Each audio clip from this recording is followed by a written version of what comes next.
Okay, so now we see the stabilization, and I like camera, like video, like photo, and like oh yeah. But yesterday I was with an Emma. I talked to Emma, and between us is very difficult. Salut à tous, c'est Vince. Et aujourd'hui, on se retrouve pour une nouvelle vidéo où on va parler de stabilisation. En effet, une des principales préoccupations des vidéastes, c'est d'arriver à avoir des plans fluides, qui ne tremblent pas. Alors aujourd'hui, je vais vous montrer 10 manières d'avoir des plans plus stables, justement.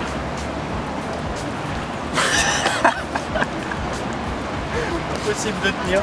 Premièrement, si votre sujet vous le permet, tournez au grand angle. A contrario, quand vous allez utiliser une longue focale, eh bien tous les micro-tremblements que votre corps va produire, naturellement, parce qu'on tremble de toute manière, même avec un entraînement de ouf, eh bien vont se répercuter beaucoup plus fortement. C'est pour ça que plus vous filmez au grand angle, moins il y aura de tremblements.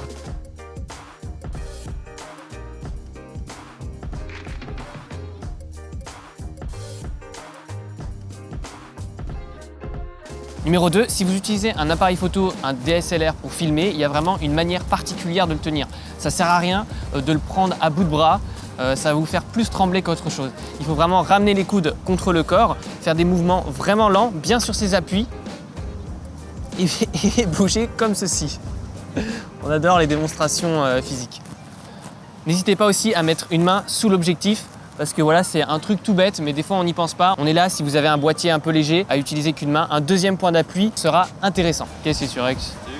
Quand je vais faire une photo backstage, si j'expose sur ça, bah après là c'est... Numéro 3, le stabilisateur optique. Alors ça, c'est une invention géniale qui est dans certains objectifs.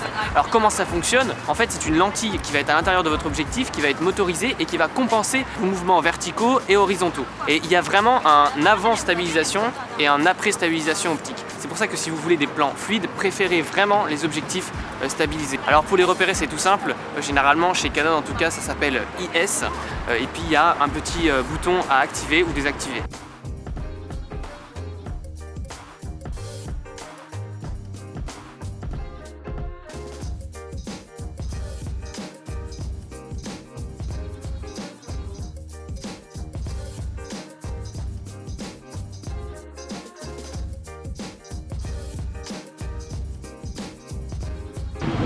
Abonnez-vous! N'oubliez pas, YouTube, oui! Quatrième astuce, eh bien, c'est tout simplement d'utiliser la sangle qui est livrée avec votre appareil, voire même vous pouvez acheter des sangles non officielles en néoprène ou en matière souple. Alors ça va vous permettre quoi? Ça va vous permettre de tenir à bout de bras l'appareil photo et pareil d'avoir un point de stabilisation supplémentaire. Numéro 5, le viewfinder. Le viewfinder, c'est quoi? C'est un petit objet miracle.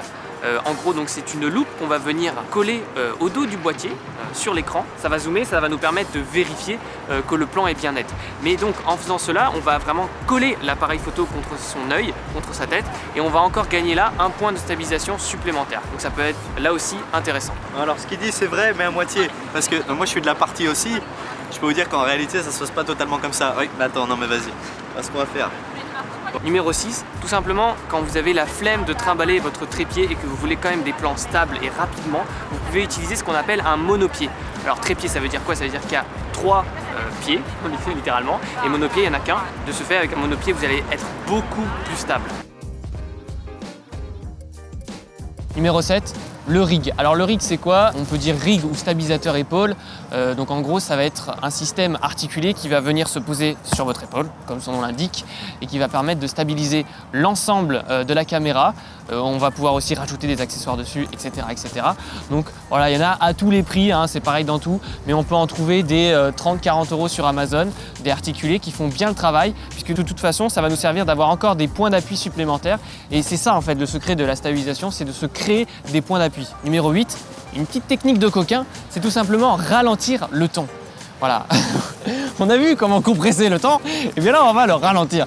Non mais voilà, en vrai si vous ralentissez votre rush en post-prod, donc voilà, pareil c'est conseillé de tourner avec un nombre d'images par seconde élevé, par exemple 60 ou 120, et de tourner aussi avec une vitesse d'obturation rapide, pour bien détacher en fait chaque image et que en post-production le logiciel puisse en créer des intermédiaires et donc avoir une illusion de ralenti.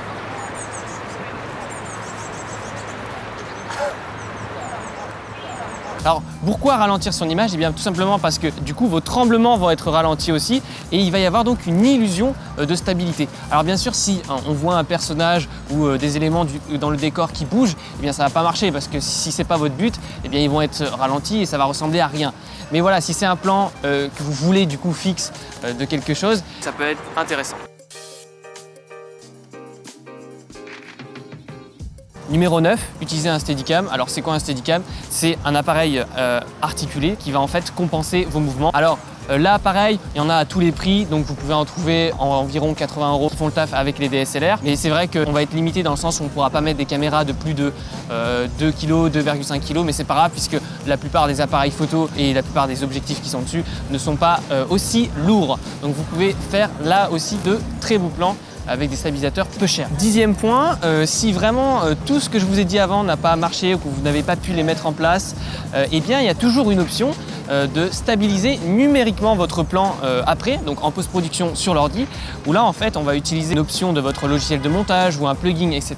Par exemple dans Premiere, il y a un outil de stabilisation numérique. Par contre, il va recadrer un peu dans votre image, mais ça va permettre souvent de littéralement sauver certains plans.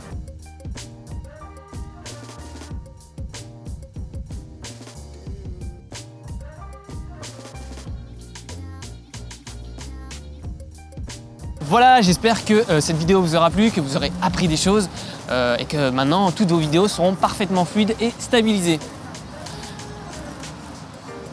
Et abonnez-vous, n'hésitez pas. J'ai fait la blague 2 fois. N'oubliez pas aussi que vous pouvez télécharger mon livre « Comment devenir un meilleur photographe » gratuitement en PDF dans la description, où vous découvrirez aussi plein d'astuces pour devenir cette fois meilleur en photo. À la prochaine, salut à tous!